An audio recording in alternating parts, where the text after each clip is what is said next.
Now, example 2, you can tell looks much different. So this time, they have written it out in what is called polar or trig form. Trig form for the obvious reasons, we have trig functions involved. Polar form because remember, in order to draw that out, we would need our length r and our angle theta. So if I wanted to rewrite this in a simpler form, I can rewrite this as r cis theta. Now for this one, I'm not going to because they asked us to rewrite it in rectangular form. And in order to rewrite it in rectangular form, that means they want us to take it from this trig or polar form and rewrite it in terms of that complex number. And why do I know it's complex? Pretty obvious and easy to see. We have an I involved. Okay, so whether they tell you you're in the complex plane or it shows it to you, you need to know what they mean by rectangular form. We're dealing with a complex number because of that I. All right. So if I wanted to get rid of the r's and the thetas, which is what we currently have, and change it over to x's and y's or a's and b's, remember how we said we would do that? This form is really, really simple to do because it literally tells you what to do.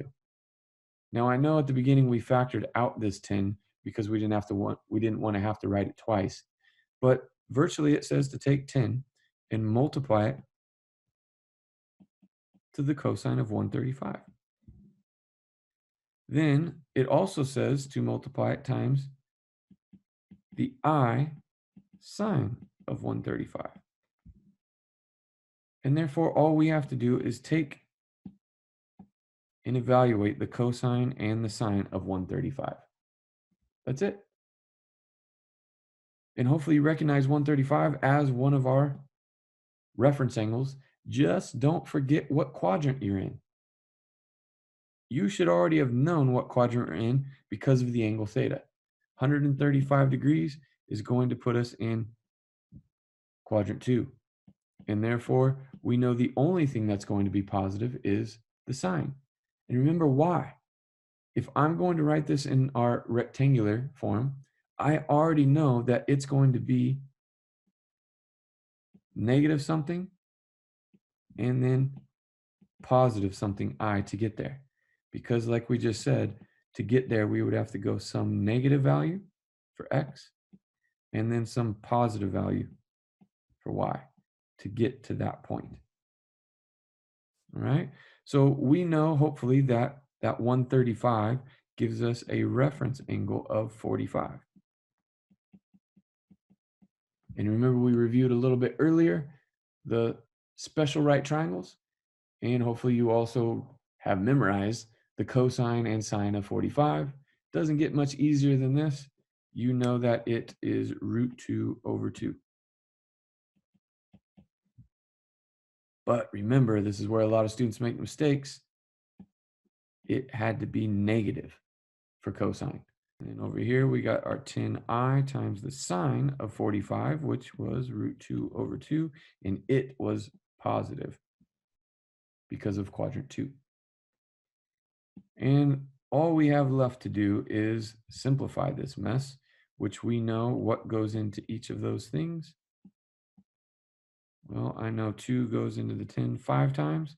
So when I multiply straight across, I would get a negative 5 root 2 plus, because all of this is positive over here, 2 goes in that 5 times as well. So I'd get 5i root 2. And that's it. That's my complex form to get to that exact same point rather than marching out a distance of 10 and then rotating 135 degrees. Either way, we're just moving from one form to the other. And this form is much easier and simpler to do because it literally just tells you what to do. Multiply each of those values by 10 and simplify. So I wanted to give you one more just to try. Let's see if we can rewrite this one, but in that condensed form. We're calling cis. That's how you say it. 2 cis 330. So right away, you should already be able to tell me in rectangular form what my x or A would be, and what my Y or B would be in order to get to 330 degrees and then out a distance of 2. So to go 330 degrees, you should already know that we're going to have to rotate all the way around 360, but come back that 30-degree reference angle. And so therefore, to get there, I would have to go some positive x, some negative y. So I know my answer is already positive something minus something I. All I got to do is figure out what those are. So in order to do that, I'm going to rewrite this and expand out that cis that they wrote in condensed form. And I'm going to put 2 cosine of 330 degrees. And then plus 2, don't forget the I, sine of 330 degrees. And then I just have to evaluate. And because I know all of my reference angles, then I can take, because this is a reference angle of 30 degrees, you should hopefully know that the cosine of 30 is root 3 over 2, and the sine of 30 is 1/2. Just don't forget, we were in quadrant 4, so this would be positive, and that would be negative. And that's it. All we got to do is simplify, which gives us square root of 3 minus I. Like we knew we should have gotten as far as the positive and negative goes in order to get to that point. All right, so that's the first direction, going from the trig polar form to our rectangular form that we're used to. Make sure, as a precaution, that you end up in the proper quadrant, depending on the angle, like we talked about. All right, but look at example 3. Now they've given us our form that we're accustomed to seeing, and that's that complex number form. Now they want us to put it into that trig polar form. So what we're going to have to do is figure out, first of all, what quadrant we're in order to make sure that our answers make sense. And you can do that very, very simply. As I've mentioned previously, drawing helps you see and visualize what you're dealing with. So this first thing we have here is 8 minus 8i. In order to graph that, I know that I would be going positive 8 in the x direction, and then negative 8 in the y. In order to do that,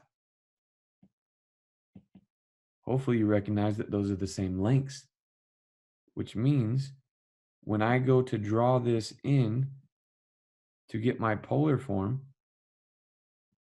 to that point, I need 2 things.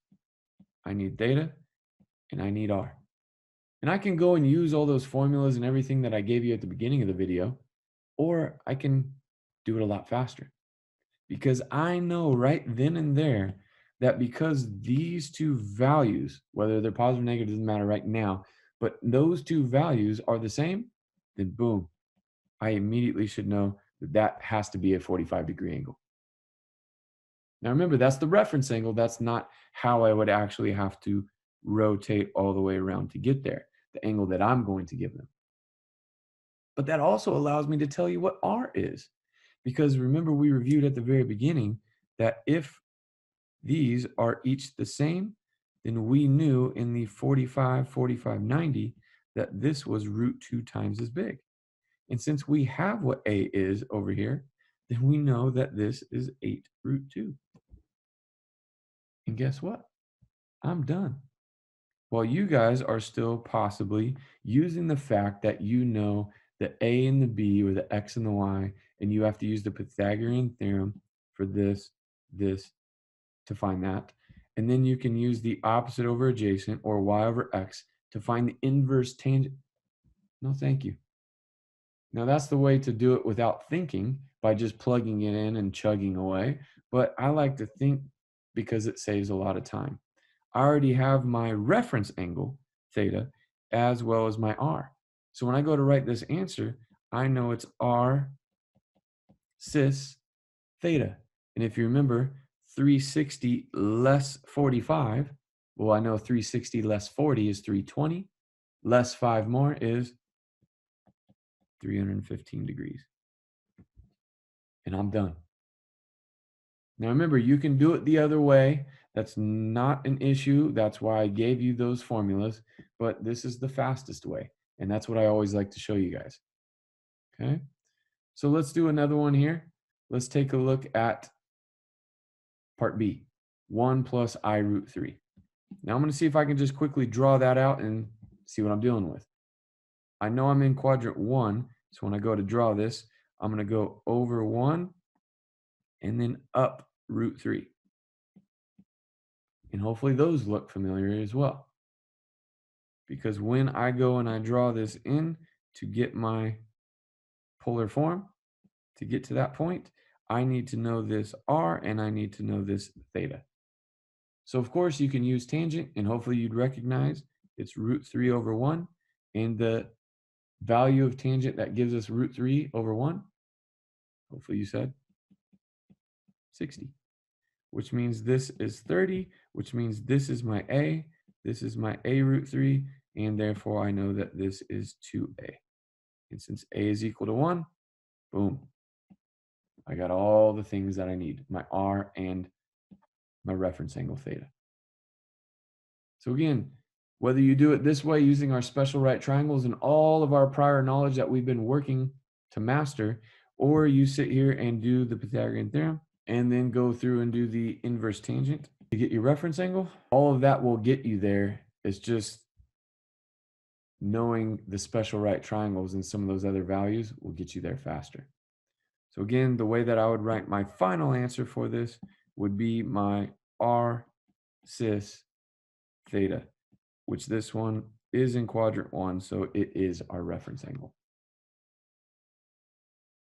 Now part C, I don't usually do 3 different examples, but I did want to give you a different look, one with the 45-45, one with a 30-60-90.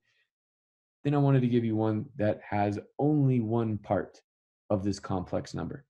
And in this case, I don't have any imaginary part.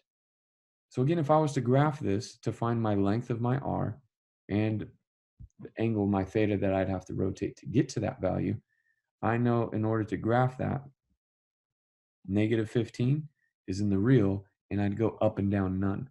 So I would just go left to get there, negative 15, and that would be my point. So you should already know the length. The radius of that is 15. And how would I rotate to get there? What angle? Hopefully you said 180 degrees or pi, depending on how they want it. And therefore we're done. Our answer would be 15 cosine of 180 plus I sine of 180, or 15 cis 180 degrees. Again, very simple. Don't make this harder than it is, but some people can get a little bit lost going from one direction to the other. So be careful. Keep in mind, just like I told you before, and make sure that you're in the proper quadrant this time, depending on the lengths given. Positive, positive, negative, positive, what have you. Make sure that your angle places you in the proper quadrant according to your X and Y, or A and B. So I just got one more example for you, and that is, what if it doesn't work out so nice? What if it isn't a 45 or a 30 or a 60 or a pole? How are we going to do this when it's not a nice angle? So of course, that's what we have technology for. Our calculators will help us. So in order to rewrite the 7 cis 205, hopefully you recognize that is in polar or trig form. And what gives it away is obviously the r and the theta, or the trig functions. This is in rectangular form because there's no trig values. So what we're going to do is work each of these the other direction. So rewriting this first one, I'll put 7 times the cosine of that angle 205 plus 7i times the sine of 205. And then all I have to do is use my trusty calculator and punch in those two values times 7. So just to quickly show you, 7 times the cosine of 205, 7 times the cosine of 205 degrees gives me that big old nasty mess. So just make sure that you answer to however many decimal places they request, or if they don't say, use the sig figs.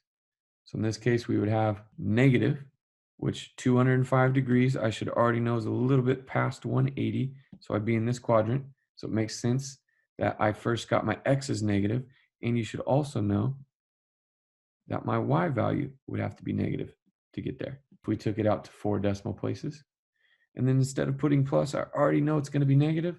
Now I'm going to have to do the sine of 205 times 7. But don't forget, that was in the imaginary. Don't lose your eye. That's it. That's the only difference. Not as nice of numbers, obviously, because it was not a reference angle that we know. It wasn't a 30, a 45, 60, or a quadrantal polar angle. Okay, so working backwards on this one, if I was to graph the negative 7 plus 2i, I would go ahead and go left 7 and then up 2, which would obviously put me in quadrant 2. So when I go to draw this, I need to find that length from there to there, and then I need to find that reference angle, and don't forget, I will take it from 180 degrees and subtract it. Okay, so don't forget that is a reference angle. So in this case, I don't have any special right triangle values of 2 and negative 7. That doesn't tell me anything about that angle or its side. So this is where we have to use those formulas that we talked about, which means I will first use my Pythagorean theorem. So I already know my answer looks a little something like this.